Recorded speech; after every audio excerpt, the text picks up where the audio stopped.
Welcome to AEC plus a digital platform of advance engineering classes. मैं हूं अनामिका सिंह और मैं आपका बहुत बहुत स्वागत करती हूं। आज की क्लास में हम बहुत ही इंपॉर्टेंट टॉपिक पढ़ने वाले हैं और उसका नाम है न्यूट्रिशन, जिसे हम हिंदी में पोषण कहते हैं। पोषण जनरल लाइफ के लिए भी बहुत इंपॉर्टेंट है और एग्जाम के पर्पज से तो ये इंपॉर्टेंट है ही। जनरली हमारी लाइफ में भी हमें क्या खाना चाहिए, क्या नहीं खाना चाहिए, किन चीज़ से हमें प्रोटीन ज़्यादा मिलेगा, किन चीज़ों से कार्बोहाइड्रेट मिलेगा, फैट खाने से हमारे बॉडी पे उसका क्या असर होगा, या विटामिन का हमारे बॉडी में क्या काम होता है, इसकी कमी से क्या होता है, इन सब चीज़ों पर आज की क्लास में मैं बात करूंगी। तो क्लास को एंड तक ज़रूर देखिएगा क्योंकि ये आपकी पहली क्लास है न्यूट्रिशन टॉपिक की, जिसमें हमें पोषण के बारे में बेसिकली पढ़ना होगा। तो पोषण हमारे बॉडी के लिए सबसे पहले तो आप जानते हैं कि बहुत बहुत बहुत ही ज़्यादा ज़रूरी है। यदि ये नहीं होगा तो ऑब्वियस सी बात है, ना ही हमारी बॉडी की ग्रोथ हो पाएगी और ना ही हमें एनर्जी मिलेगी। लेकिन अब बात ये उठती है कि न्यूट्रिशन शब्द का मीनिंग क्या होता है, तो चलिए उसके बारे में सबसे पहले हम जानते हैं। तो पोषण हमारे भोजन को सबसे पहले ये क्या करता है, ग्रहण करेगा और ग्रहण करने और उसे ऊर्जा तथा हमारे जीवन के लिए आवश्यक अन्य महत्वपूर्ण पोषक तत्वों में परिवर्तित करने की एक प्रोसेस होती है। ये एक तरीके की प्रक्रिया होती है। हम जो भी चीजें खाएंगे, पहली चीज तो हम उसको खा रहे हैं, वो हमारे बॉडी में जाएगी, ग्रहण कर रहे हैं हम उसको, है ना। अब क्या होता है कि कार्बोहाइड्रेट, प्रोटीन, फैट, विटामिन हम क्या खा रहे हैं इस पर भी डिपेंड होता है। हमने कुछ फैट से बनी चीज खाई, प्रोटीन से बनी चीज खाई, तो इनका बॉडी में ना अलग अलग जगह पर डाइजेशन होता है, इनका बॉडी में अलग अलग जगह पर पाचन होता है। तो जब अब मैंने आपको पाचन तंत्र पढ़ाया था तो उसमें बताया था कि किस जगह पर वसा का पाचन होता है, मैंने आपको बताया था किस जगह पर प्रोटीन का डाइजेशन होता है, कहाँ पर कार्बोहाइड्रेट का डाइजेशन स्टार्ट होता है। जैसे कार्बोहाइड्रेट्स जो होते हैं उसका डाइजेशन माउथ से ही स्टार्ट होता है, प्रोटीन का डाइजेशन हमारे स्टमक से स्टार्ट होता है, फैट का डाइजेशन भी स्टमक से स्टार्ट होता है, ये मैं आपको बता चुकी हूँ, है ना। लेकिन हम ये देखेंगे कि हम इसे अगर खाते हैं तो ये हमारे बॉडी में किस तरह से एनर्जी के फॉर्म में कन्वर्ट होता है और क्या क्या खाने से हमें एनर्जी मिलती है, बॉडी की ग्रोथ होती है, उस पर बेसिकली बात करना है। तो एक बैलेंस्ड डाइट होना बहुत जरूरी है। ऐसा नहीं है कि कुछ भी खड़े हो गए या कुछ भी मन किया हम कुछ भी खाने में लगे हुए हैं, ये सब नहीं करना चाहिए। बैलेंस्ड डाइट होनी चाहिए, तभी हमारी बॉडी जो है वो प्रॉपरली वर्क करती है। एनर्जी हमारी बॉडी के लिए बहुत ही ज्यादा इंपॉर्टेंट है, फूड तो है ही, है ना। प्रोटीन्स इंपॉर्टेंट है, विटामिन इंपॉर्टेंट है, इसके अलावा हमारी बॉडी बिल्डिंग्स ये कहलाती हैं। कार्बोहाइड्रेट तो इंपॉर्टेंट है ही, मिनरल्स भी इंपॉर्टेंट है। हमें बेसिकली क्या पढ़ना है तो मैं आपको यहाँ पे लिख के बता देती हूँ कुछ इंपॉर्टेंट चीजें जो हमें पढ़नी होंगी, है ना। सबसे पहले तो हम इंपॉर्टेंट देखते हैं क्या इंपॉर्टेंट है हमारे बॉडी में और किन चीजों पर डिस्कशन होगा। सबसे पहले तो कार्बोहाइड्रेट्स, कार्बोहाइड्रेट्स हिंदी में भी इसको हम कार्बोहाइड्रेट, आप इसे शर्करा भी कह सकते हो, ये शुगर भी कहलाती है, अलग अलग नाम से ये जानी जाती है। तो कार्बोहाइड्रेट के बाद मैं आपको पढ़ाऊंगी protein, very very very important. फिर हम पढ़ेंगे प्रोटीन, देन हम पढ़ेंगे फैट और फिर हम पढ़ेंगे विटामिन और फिर हम पढ़ेंगे विटामिन। ओके, अब हम पहले तो थोड़ा थोड़ा सा इनके बारे में जानते हैं कि ये वर्क कैसे करते हैं। कार्बोहाइड्रेट हमारे बॉडी में कैसे वर्क करता है, तो सबसे पहले मैं आपको बता दूं कि हमें जो बॉडी में एनर्जी मिलती है वो किसके थ्रू मिलती है, कार्बोहाइड्रेट के थ्रू, है ना। कार्बोहाइड्रेट खाने से हमें बॉडी में क्या मिलेगी, ऊर्जा मिलेगी। प्रोटीन के थ्रू क्या होगा, तो प्रोटीन भी हमारे बॉडी में एनर्जी भी देता है, साथ ही साथ हमारी बॉडी की ग्रोथ के लिए भी रिस्पॉन्सिबल होता है। शरीर की वृद्धि के लिए भी कौन इंपॉर्टेंट होता है, प्रोटीन। फैट से भी क्या होता है, तो ये भी हमारी बॉडी में एनर्जी प्रोवाइड करता है। फैट नाम सुन के घबराइएगा नहीं, क्योंकि फैट में ऐसा नहीं है कि आपको फैट में कुछ भी नहीं खाना है, कुछ मात्रा में तो हमें फैट लेना होता है। इनकी भी कैलोरीज होती है कि कितना लेना है कितना नहीं लेना है। आप डेली सुबह शाम फैटी आइटम्स या फैटी चीजें खाएंगे तो ऑब्वियस सी बात है कि उसका आपकी हेल्थ पर इफेक्ट दिखेगा ही दिखेगा। लेकिन दो तरीके के लोग होते हैं, एक वो लोग होते हैं जो जितना ही खा लें उनके बॉडी में नहीं लगता, उसके पीछे भी कारण होता है। और एक ऐसे लोग भी होते हैं जो कम खाते हैं लेकिन वो फिर भी फैलते जाते हैं, वो हेल्दी होते जाते हैं, तो उस पर भी हम डिस्कशन करेंगे कि ऐसा क्यों होता है ना। तो कार्बोहाइड्रेट हमें क्या देता है, में एनर्जी देता है, प्रोटीन भी एनर्जी देता है, साथ ही साथ हमारे बॉडी की ग्रोथ भी करता है। फैट भी क्या, ये भी हमारी बॉडी में एनर्जी देता है। विटामिन क्या करते हैं, विटामिन ना तो कोई एनर्जी दे रहे हैं, ना ही आपकी बॉडी की ग्रोथ के लिए रिस्पॉन्सिबल हैं। ये हमारे बॉडी में डिसीज से रिलेटेड होता है। किसी भी विटामिन की अगर आपकी बॉडी में कमी होती है, एफिशिएंसी होती है, तो ये एक बीमारी का रूप ले लेता है। तो विटामिन बेसिकली हमें खाने पीने से मिलता है। जितनी भी हम हेल्दी चीजें खाते हैं, अब वो चाहे वेजिटेबल्स हो गई, फ्रूट्स हो गई, एक्स वाई जेड कोई भी चीज हो गया, नॉनवेज तक भी हो गया। और जो नॉनवेज नहीं खाते हैं तो वो दूसरी चीजें भी खा सकते हैं, वो भी मैं आपको बताऊंगी कि क्या क्या फिर खाना चाहिए। तो अगर हम इन सारी चीजों का सेवन नहीं करते हैं तो हमारे बॉडी में धीरे धीरे किसी ना किसी विटामिन की कमी होगी, है ना। जैसे कि हमें आंख से कम दिखना शुरू हो जाएगा, तो हमें नाइट ब्लाइंडनेस हो सकता है, वो बेसिकली विटामिन ई की कमी से होता है। ऐसे करके कई सारी बीमारियां हैं जो हमें सारी विटामिन में देखने को मिलेंगी। लगभग 13 विटामिन होते हैं जो हमें पढ़ना है। वैसे तो विटामिन बहुत सारे होते हैं, लेकिन इंपॉर्टेंट टोटल विटामिन कितने हैं तो वो 30 हमें पढ़ना है। तो ये छोटा सा इंट्रोडक्शन मैंने आपको दिया। कार्बोहाइड्रेट, प्रोटीन, फैट और विटामिन, ये चारों ही चीजें इंपॉर्टेंट है, पर क्वेश्चन ज्यादा कहाँ से बनते हैं तो इससे बनने के चांस थोड़े से ज्यादा होते हैं। चलिए स्टार्ट करते हैं हम और देखते हैं सबसे पहले कार्बोहाइड्रेट्स के बारे में। कार्बोहाइड्रेट्स को हम शुगर भी कहते हैं, हिंदी में क्या कहलाती है, ये शर्करा कहलाती है। कार्बोहाइड्रेट जो है ये हमारे बॉडी में एनर्जी कंपाउंड होता है, ऊर्जा देने वाला एक यौगिक होता है। मैंने जस्ट अभी आपको बताया ये ऊर्जा देने वाला क्या होता है, यौगिक होता है। अच्छा, ये हमें एनर्जी देता है, इसलिए हम इसे बॉडी फ्यूल भी कहते हैं। इसलिए हम इसे बॉडी फ्यूल, हिंदी वालों शरीर का ईंधन,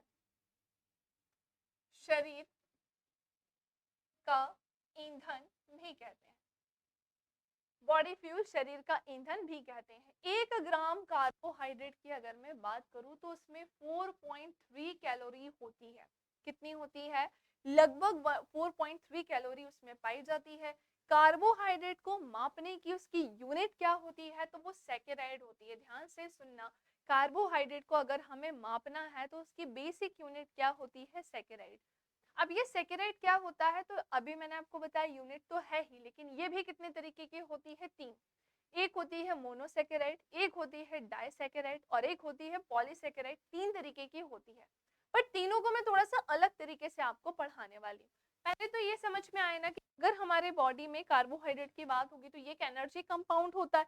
1 ग्राम जो कार्बोहाइड्रेट होता है उसमें कितनी कैलोरीज होती हैं, तो वो 4.3 कैलोरीज होती है। और कार्बोहाइड्रेट की यूनिट क्या होती है, वो सेकेराइड होती है। और हम कार्बोहाइड्रेट को शरीर का ईंधन, बॉडी फ्यूल भी कहते हैं, है ना। चल अब देखते हैं कार्बोहाइड्रेट। ये आपके सामने एक छोटा सा स्ट्रक्चर बना हुआ है, इससे समझिएगा। कार्बोहाइड्रेट को इजी फॉर्म में अगर तोड़ने की बात होगी, इजी कार्बोहाइड्रेट सिंपल कौन सा होगा, तो वो ये हम पढ़ेंगे यहाँ पर। और ये होता है कॉम्प्लेक्स, हिंदी वालों जिसे हम जटिल कहते हैं। तो ये हो जाएगा जटिल और ये क्या हो जाएगा, सरल। सरल कार्बोहाइड्रेट और वो क्या होगा, जटिल कार्बोहाइड्रेट। सरल कार्बोहाइड्रेट की बात करें तो ये 2 तरीके के होते हैं, एक मोनोसेकेराइड होता है और एक डाइसेकेराइड होता है। अगर कभी भी आप प्रीवियस ईयर पेपर लगाएंगे या कोई भी बुक पढ़ेंगे तो ये 2 नाम तो आपको मिलेंगे ही मिलेंगे। तो एक मोनोसेकेराइड होता है और एक डाइसेकेराइड होता है। मोनोसेकेराइड में हमें ये 3 चीजें पढ़नी होती हैं। जैसे पेपर में क्वेश्चन आता है कि मोनोसेकेराइड में कौन कौन सी चीजें आती हैं कार्बोहाइड्रेट की, तो इसमें ग्लूकोज आता है, इसमें फ्रक्टोज आता है और इसमें गैलेक्टोज आता है। ये क्या वर्क करते हैं, क्या खाने से मिलता है, इनसे क्या होता है, वो थोड़ा सा रुक जाइए। बट अभी आप देखो कि मोनोसेकेराइड में ये 3 चीजें आती हैं। डाइसेकेराइड में माल्टोज आएगा, लैक्टोज आएगा और सुक्रोज आता है। तो हमने देखा कार्बोहाइड्रेट को 2 तरीके, एक सिंपल होता है और एक कॉम्प्लेक्स होता है। सिंपल में 2 चीजें हमने, एक मोनोसेकेराइड, डाइसेकेराइड। अगर बात ग्लूकोज की होगी, अगर बात फ्रक्टोज की होगी या गैलेक्टोज की, तो हम उसे किस में पढ़ेंगे, मोनोसेकेराइड। और अगर बात माल्टोज की होगी, सुक्रोज की होगी और लैक्टोज की होगी, तो वो हम किस में पढ़ेंगे, डाइसेकेराइड। आई होप आपको समझ में आ रहा होगा, है ना। कॉम्प्लेक्स फूड की अगर मैं, कॉम्प्लेक्स कार्बोहाइड्रेट या जटिल कार्बोहाइड्रेट की मैं बात करूं तो उसमें हमें किस कार्बोहाइड्रेट को पढ़ना होता है, पॉलीसेकेराइड। पॉलीसेकेराइड में हमें स्टार्च को पढ़ना होता है, फाइबर्स आते हैं और इसमें ग्लाइकोजन, ये 3 चीजें इसमें आती हैं। तो अब मैं इकट्ठा यहाँ समझाने से बेटर है कि मैं एक एक करके समझाती हूँ, है ना। सामने आपके रहेगा तो आपको और भी अच्छे से समझ में आएगा। तो ये डायग्राम भी आप अपने नोट्स में ऐसे ही नोट डाउन करना। हिंदी वालों, हिंदी में इसको ही बोलते हैं, ये मोनोसेकेराइड ही होगा, ये डाइसेकेराइड ही होगा और ये पॉलीसेकेराइड ही होगा। इनके नाम भी यही मिलेंगे। अब ग्लूकोज, आपने ग्लूकोज ही सुना होगा ना, उसकी शुद्ध हिंदी और क्या सुनी होगी, तो आपको ये इसी नाम से मिलेगा, ग्लूकोज, फ्रक्टोज, गैलेक्टोज ये आपको माल्टोज, लैक्टोज और सुक्रोज के नाम से ही मिलेगा। ये आपको स्टार्च यानी शर्करा लिखा हुआ मिल जाएगा ज्यादा से ज्यादा, और ये फाइबर्स होगा और ये ग्लाइकोजन। क्लियर? चलो, अब हिंदी में अगर नाम चाहिए तो वही चीज सेम यहाँ पर मैंने आपको दी भी है। मोनोसेकेराइड से हम सबसे पहले तो स्टार्ट करते हैं, जिसमें हम दो इंपॉर्टेंट चीजें पढ़ने जा रहे हैं, एक ग्लूकोज को और एक फ्रक्टोज को। तो चलो देखते हैं कि ग्लूकोज क्या है।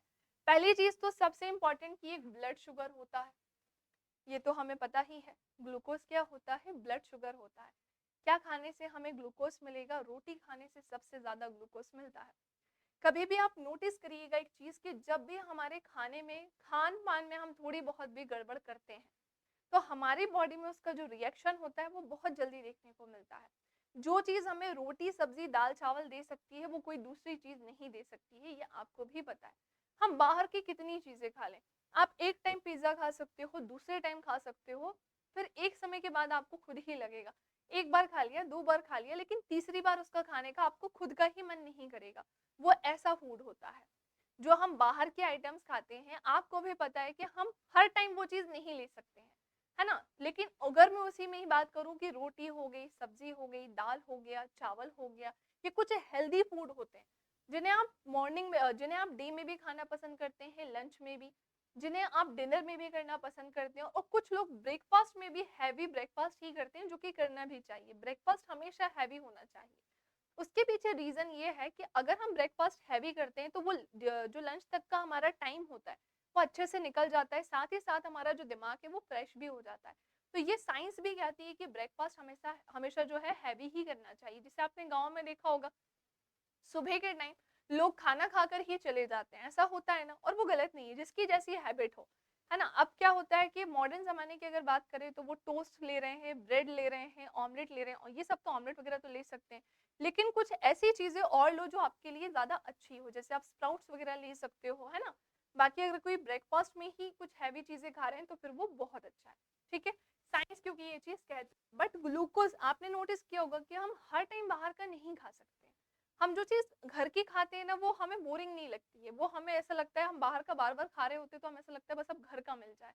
तो जो रोटी सब्जी दाल चावल ये होते हैं ना, ये बॉडी में बहुत इंपॉर्टेंट होते हैं। अगर आप रोटी एक समय तक नहीं खाओगे, आपने एक टाइम नहीं खाई चल जाएगा, दो टाइम नहीं खाई, 3 दिन हो गए, 4 दिन हो गए, आपको असर दिखने लगेगा आपके शरीर में, क्योंकि बॉडी में ग्लूकोज को बैलेंस ही करके किसने रखा है? रोटी ने, है ना।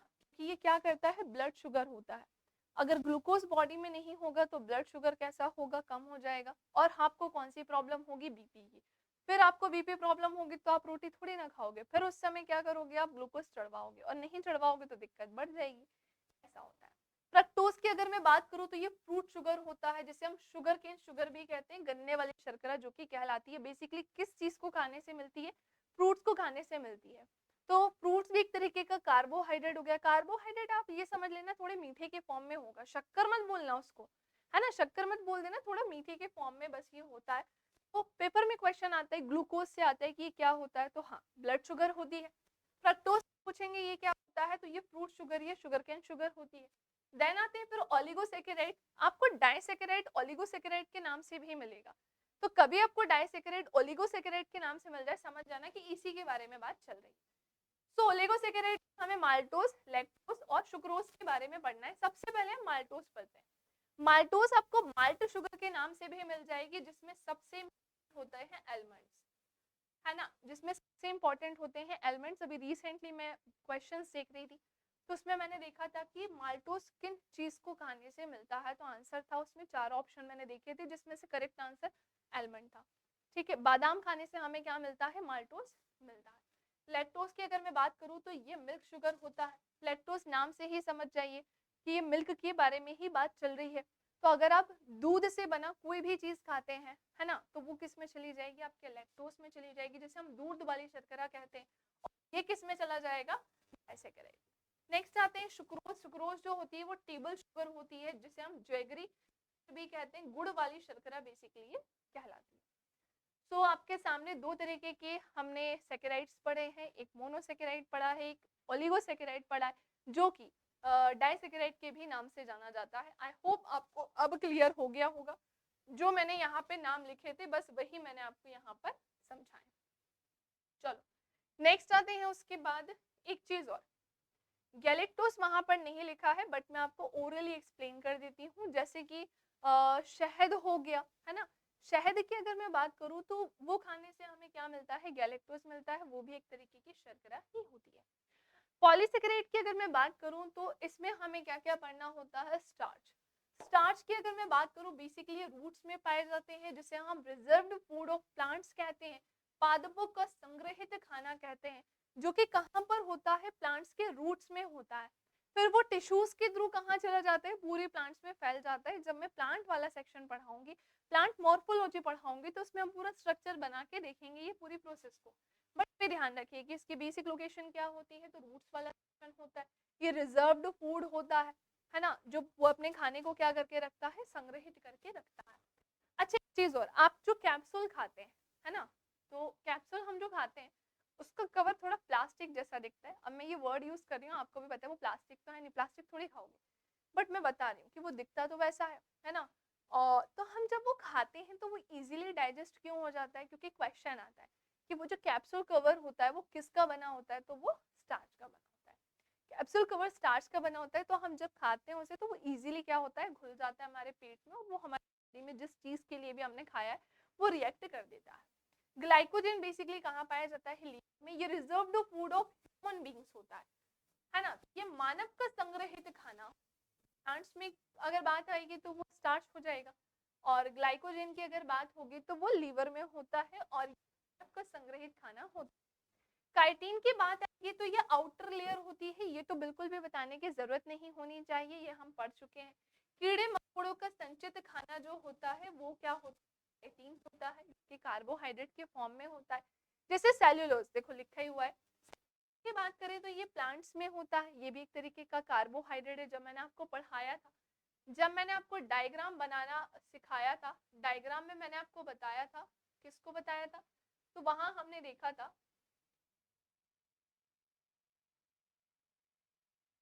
तो वहां हमने किसे देखा था, तो हमने वहां पर देखा था सेल्यूलोज को। ये बाहर वाली जो लेयर है ना, या मैं कहूँ ये जो, इसे हमने क्या बोला था, सेल वॉल। बाहर ये जो है इसे हमने क्या बोला था, सेल वॉल, कोशिका भित्ति। और मैंने आपको बताया था कि किसकी बनी होती है, सेल्यूलोज की बनी होती है। हमारे में नहीं होती, किस में प्रेजेंट होती है, ये केवल प्लांट्स में।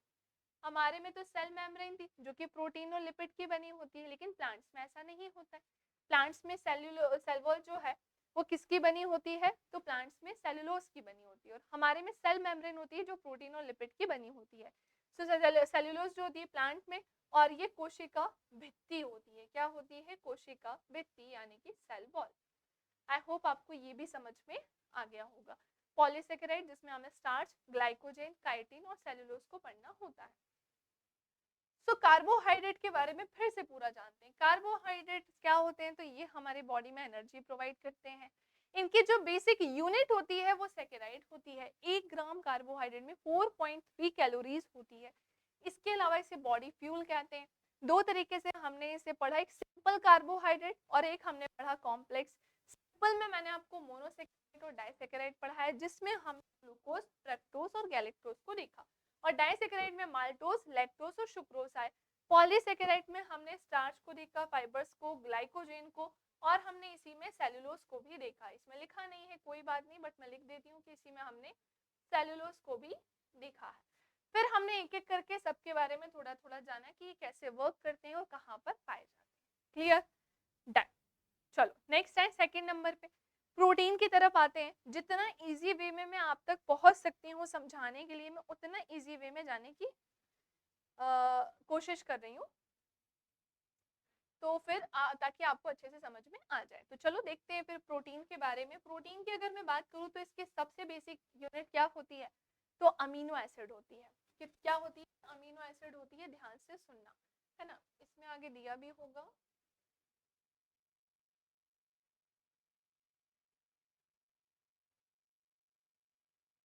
हम्म, चलो ध्यान से सुनिएगा। जो प्रोटीन होता है ना, वो 22 प्रकार के अमीनो एसिड से मिलकर बना होता है। कितने तरह के अमीनो एसिड से मिलकर बना होता है, 22। ध्यान से सुनना, इसमें जो 12 होते हैं ना वो हमारे बॉडी में होते हैं, और इसमें जो 10 होते हैं वो हमें डाइट से मिलते हैं। हम जो खाएंगे पिएंगे ना उससे मिलेंगे, इस चीज का ध्यान रखना। ये आपको 20 से 22 पे मिलेंगे, बट मैं आपको अभी गिन के ही बता दूंगी, क्योंकि प्रोटीन से क्वेश्चन आ जाते हैं पहचानने को, तो मैं अभी बता दूंगी, ठीक है। सो बेसिक यूनिट क्या होती है, अमीनो एसिड है। प्रोटीन में लगभग कितने अमीनो एसिड होते हैं, 20 से 22, पर टोटल 22 ही लेके चलिएगा, है ना। इसमें कौन कौन से मॉलिक्यूल यानी अणु होते हैं, वेरी इंपॉर्टेंट, इसमें तो बहुत क्वेश्चन बनता है कि इसमें कौन कौन से अणु होते हैं।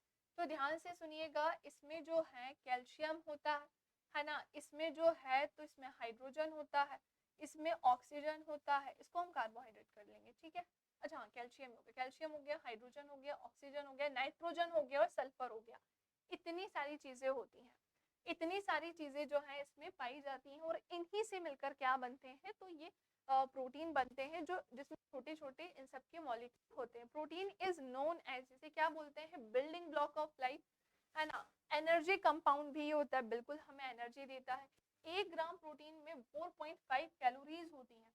एक चीज और, हमारी बॉडी की ग्रोथ के लिए भी रिस्पॉन्सिबल है, बॉडी ग्रोथ, है ना, यानी हमारे शरीर की वृद्धि, हमारे शरीर की वृद्धि के लिए भी ये क्या है, इंपॉर्टेंट है। बॉडी ग्रोथ शरीर की वृद्धि के लिए भी जरूरी है। नेक्स्ट आते हैं प्रोटीन। प्रोटीन सबसे इंपॉर्टेंट पेप्टोन्स और अमीनो एसिड से मिलकर बना होता है। किससे मिलकर बना होता है, पेप्टोन्स और अमीनो एसिड। अब मेरी बात ध्यान से सुनिएगा, आपको वो कहानी याद है जो मैंने आपको बताई थी। मैंने आपसे कहा था कि पेप्सिन नाम का प्रोटीन होता है। किस नाम का प्रोटीन होता है, एक पेप्सिन नाम का प्रोटीन होता है। ये पेप्सिन क्या करता है, तो ये हमारे प्रोटीन को ब्रेक डाउन करेगा। हमने देखा था कि ये उसे क्या करता है, ब्रेक डाउन करता है, और उसे किस में कन्वर्ट कर देता है, पेप्टोन्स में, और उसे किस में कन्वर्ट कर देता है, पेप्टोन्स में, हाँ या ना। ऐसा मैंने आपको पढ़ाया था, कहाँ पढ़ाया था, स्टमक में पढ़ाया था। ये मैंने आपको कहाँ पढ़ाया था, तो ये हमने स्टमक में देखा था, अमाशय वाले हिस्से में देखा था कि पेप्सिन ने क्या किया था, प्रोटीन को ब्रेक डाउन करके उसे पेप्टोन्स में कन्वर्ट किया था। अब अमीनो एसिड पे आओ, अमीनो एसिड का काम कौन कर रहा होता है, तो ध्यान से सुनना, अमीनो एसिड में क्या होता है, जो फिर पेप्टोन्स होते हैं ना, वो किस में कन्वर्ट हो जाते हैं, अमीनो एसिड। या आप ऐसा भी बोल सकते हैं कि जो प्रोटीन होता है, बेसिकली इसे तोड़ कौन रहे हैं, तो एक ट्रिप्सिन नाम का एंजाइम होता है, वो प्रोटीन को ब्रेक डाउन करेगा, है ना, इसे तोड़ता है, और इसे तोड़कर किस में कन्वर्ट कर देता है, तो इसे अमीनो एसिड में कन्वर्ट कर देता है, अमीनो एसिड में कन्वर्ट करता है। ये पूरी प्रोसेस होती है, तभी प्रॉपर्ली क्या हो पाता है, डाइजेशन हो पाता है। ये प्रोसेस कहाँ होती है, सुन लीजिए, ये आपके पैंक्रियास में होती है। मतलब ये कहाँ से निकलता है, तो ये आपका पैंक्रियास से निकलता है। पेप्सिन कहाँ से निकलता है, तो ये गैस्ट्रिक जूस से निकलता है ना। और जो ट्रिप्सिन होता है वो पैंक्रियास से निकलता है। ये दोनों ही प्रोटीन के डाइजेशन में हेल्प कर रहे हैं। सबसे पहले कौन कर रहा है, स्टमक कर रहा है। समझ पा रहे हो ये चीजें, तो हमने अब लास्ट और देखो कि किस चीज में और हेल्प करता है, तो घाव भरने में मदद भी कौन करता है, तो वाउंड हीलिंग की अगर मैं बात करूं, अगर कोई चोट लग जाती है, कोई जख्म है, तो उसको भरने में भी कौन हेल्प करता है, प्रोटीन करता है। फिर से सुनिएगा, 22 प्रकार के प्रोटीन होते हैं, जिनमें से 12 हमारे बॉडी के प्रोटीन होते हैं। लगभग 10 प्रोटीन ऐसे होते हैं जो हमारी डाइट से हमें मिलते हैं। इनमें कुछ मॉलिक्यूल होते हैं, जैसे इसमें कार्बोहाइड्रेट होता है, जैसे इसमें कैल्शियम होता है, हाइड्रोजन होता है, इसमें ऑक्सीजन होता है, इसमें नाइट्रोजन और इसमें सल्फर होता है। प्रोटीन को हम क्या कहते हैं, तो बिल्डिंग ब्लॉक होता है लाइफ का, है ना। एनर्जी कंपाउंड होता है, हमें एनर्जी देता है, साथ ही साथ हमारी बॉडी की ग्रोथ के लिए भी ये रिस्पॉन्सिबल होता है ना। शरीर की वृद्धि के लिए भी ये बहुत ज्यादा जरूरी है। और प्रोटीन जो है वो पेप्टोन्स और अमीनो एसिड से मिलकर बनता है, बिल्कुल, और ये हमारे घाव भरने में मदद करता है। अब ये पेप्टोन्स और अमीनो एसिड को भी मैंने अलग से लिख के पूरा बताया है कि ये कैसे जरूरी है। अब ये बुरा नहीं है, मैंने आपसे क्या कहा था कि टोटल 22 तरीके के क्या होते हैं, प्रोटीन होते हैं, जिनमें से जो 12 प्रोटीन होते हैं वो हमारे बॉडी में होते हैं, और जो 10 प्रोटीन होते हैं वो डाइट होते हैं। 12 में से कुछ इंपॉर्टेंट प्रोटीन देखिए जो मैं आपको बताना चाहती हूँ। एक होता है थ्रोम्बिन प्रोटीन। पहचानने को आ जाता है कि इनमें से कौन सा प्रोटीन है, तो इनमें से कौन सा प्रोटीन है अगर पूछेंगे तो वो नाम याद कर लो, होता है थ्रोम्बिन। एक प्रोथ्रोम्बिन होता है, फाइब्रिन होता है, फाइब्रिनोजिन होता है, ग्लोबिन होता है और ग्लोब्यूलिन होता है। और कौन कौन से होते हैं, तो हमारे हेयर्स और हमारे नेल्स में केराटिन होता है, बहुत क्वेश्चन आता है यहाँ से। लीवर में हेपेरिन होता है, हेपेरिन हमारे ब्लड क्लॉटिंग होने से रोकता है ना। हेपेरिन क्या करता है, होने से रोकता है। अगर शरीर के बाहर और शरीर के अंदर क्लॉटिंग होती है तो उसे होने से रोकने का काम कौन करता है, हेपेरिन। क्योंकि शरीर के बाहर क्लॉटिंग होना अच्छी बात है, हमें चोट लगेगी, खून बहुत ज्यादा ना गिरे, उसके लिए क्लॉटिंग होना बहुत जरूरी बात है, लेकिन शरीर के अंदर क्लॉटिंग होना अच्छी बात नहीं है, तो हेपेरिन उसे रोकने का काम करता है। केराटिन की अगर मैं बात करूं तो ये हमारे नेल्स और हेयर्स में होता है। जैसे मैंने बोला ना, बालों में केराटिन का ट्रीटमेंट भी चलता है, मैंने इससे पहले वाली क्लास में आपको वो पूरा हेयर वाला एक्सप्लेन किया था, है ना, कि परमानेंट स्ट्रेटनिंग होती है, बट उसमें इतने केमिकल्स यूज होते हैं कि लोग उसको प्रेफर तो करते हैं, जो प्रेफर करने वाले हैं वो तो करते हैं, लेकिन कई लोग उसको प्रेफर नहीं करते हैं केवल अपने हेयर्स के लिए, फिर वो केराटिन कराते हैं, क्योंकि उसमें केराटिन के थ्रू हमारे हेयर्स को क्या मिल सकता है, प्रोटीन मिलता है। तो अलग अलग तरीके के ट्रीटमेंट्स होते हैं। बोन्स में कौन सा प्रोटीन होता है, वेरी इंपॉर्टेंट, ओसिन नाम का प्रोटीन होता है ना। मसल की अगर मैं बात करूं तो एक्टाइन, और या मैं कहूँ मायोसिन नाम का प्रोटीन होता है, और स्किन की अगर मैं बात करूं तो कोलेजन नाम का प्रोटीन होता है। क्वेश्चन कभी बनते हैं, बिल्कुल बनते हैं। जब भी आप क्वेश्चन लगाओगे तो ये अमीनो एसिड वाला क्वेश्चन मिलेगा, है ना, ये प्रोटीन पहचानने वाला क्वेश्चन मिलेगा। हेयर्स और नेल्स का तो नॉर्मली सबको पता है, ये क्वेश्चन आता है। लीवर वाला क्वेश्चन से यहाँ से भी बनता है, हेपेरिन, हेपेरिन का काम पूछा जाता है। बोन्स में कौन सा प्रोटीन होता है, ये भी क्वेश्चन आता है। तो ये हो गए बॉडी प्रोटीन। डाइट प्रोटीन की बात करते हैं, भाई आप कैरेट खाओगे तो आपको कैरोटीन नाम का प्रोटीन मिलेगा, एग्स खाओगे तो एल्ब्यूमिन मिलेगा, मिल्क लोगे तो आपको केसीन मिलेगा, कोकोनट वाटर लोगे तो आपको गेलाटिन मिलेगा, टोमेटो लोगे तो आपको ल्यूकोपेन मिलेगा। ठीक है, तो ये हमारे फूड वाले डाइट वाले प्रोटीन हो गए हैं, सारे नहीं, कुछ कुछ जो इंपॉर्टेंट है बस वो मैंने आपको बताए हैं। जबरदस्ती हमें फालतू लिस्ट बना के याद नहीं करना है ना, थोड़ा स्मार्ट वर्क भी करना है, तो जितने ज्यादातर रिपीट होते हैं, भले कोई एक बार भी क्यों ना हुआ है, वो भी मैंने आपको बताया। चलो और आगे बढ़ते हैं अब हम। तो हमने अभी डाइट प्रोटीन तक पढ़ लिया। अब आते हैं नेक्स्ट हम वसा, जिसे हम हिंदी में क्या कहते हैं, फैट कहते हैं। अब थोड़ा सा ना वसा के बारे में हम जानते हैं कि ये वसा क्या होता है, क्या खाने से हमें वसा मिलता है। सबसे पहले तो ध्यान से सुनिएगा, वसा की अगर मैं बात करूं तो फैटी एसिड और ग्लिसरॉल के मेल से क्या बनता है, वसा मिलता है। यानी वसीय अम्ल और ग्लिसरॉल के मेल से क्या बनता है, तो ये वसा बनता है। ये पानी में अघुलनशील होता है। फैट कैसा होता है, तो ये वाटर पानी में, इसको इसलिए हम ना हाइड्रोपोनिक बोलते हैं, क्योंकि ये पानी में कैसा होता है, अघुलनशील होता है, पानी में नहीं घुलता है। एनर्जी मॉलिक्यूल्स होते हैं इसमें, और इसमें 1 ग्राम जो फैट होता है, वसा होता है ना, इसमें एल लिखा है, इसको फैट कर दो, उसमें 9.3 कैलोरीज होती है। अब ये तो इतना इंपॉर्टेंट नहीं था, इसके बारे में थोड़ा सा जानो। ये 2 तरीके के होते हैं, एक चीज और, इसका मेन वर्क क्या होता है, तो वो लिख लेना, प्रोवाइड्स एनर्जी। ये भी क्या करता है, हमारे बॉडी में एनर्जी यानी ऊर्जा देने का काम करता है। चलो जल्दी आ जाओ, difference between saturated fat and unsaturated fat. ध्यान से सुनिएगा, जो सैचुरेटेड फैट होता है इसे हिंदी में हम संतृप्त बोलते हैं, और अनसैचुरेटेड को हम असंतृप्त बोलते हैं। पहले तो दोनों में डिफरेंस समझते हैं कि दोनों में डिफरेंस होता क्या है। सबसे पहली चीज ये कि जो सैचुरेटेड फैट होता है consist of saturated fatty acid. ये किससे मिलकर बना होता है, तो ये फैटी एसिड से मिलकर बना होता है।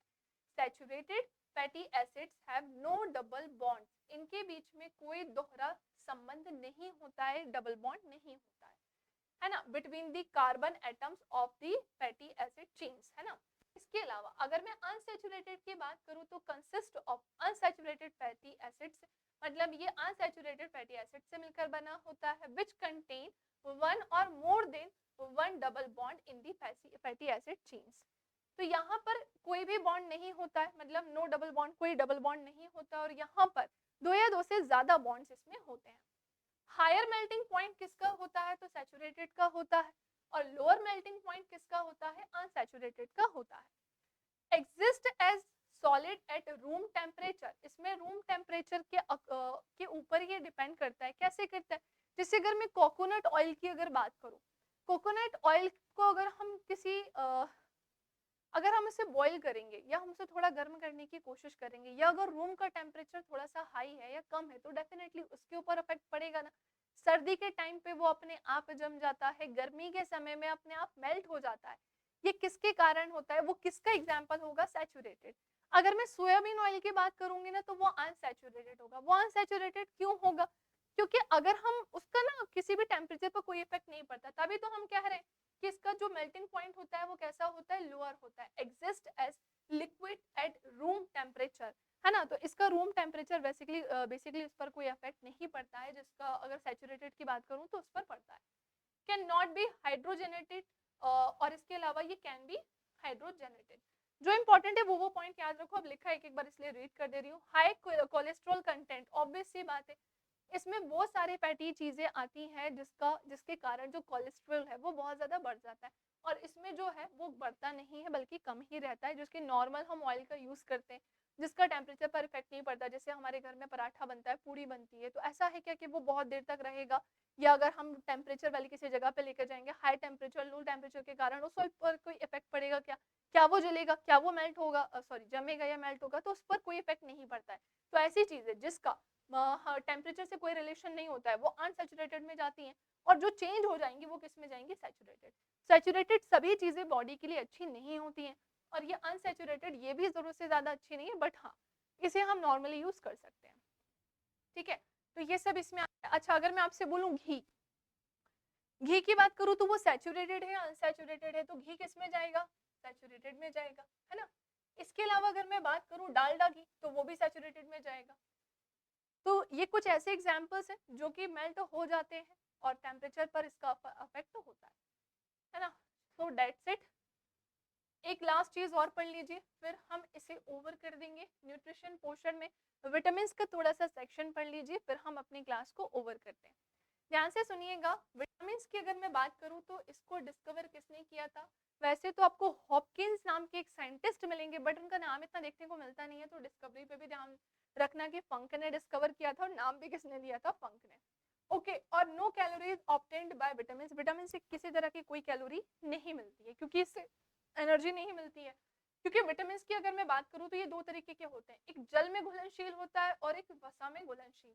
जल में घुलनशील हिंदी में लिख भी देती हूँ मैं, वाटर सोल्यूबल मतलब जल में घुलनशील, जल में घुलनशील, और फैट सोल्यूबल मतलब वसा में घुलनशील, वसा में घुलनशील, वसा में घुलनशील। ध्यान से सुनिएगा।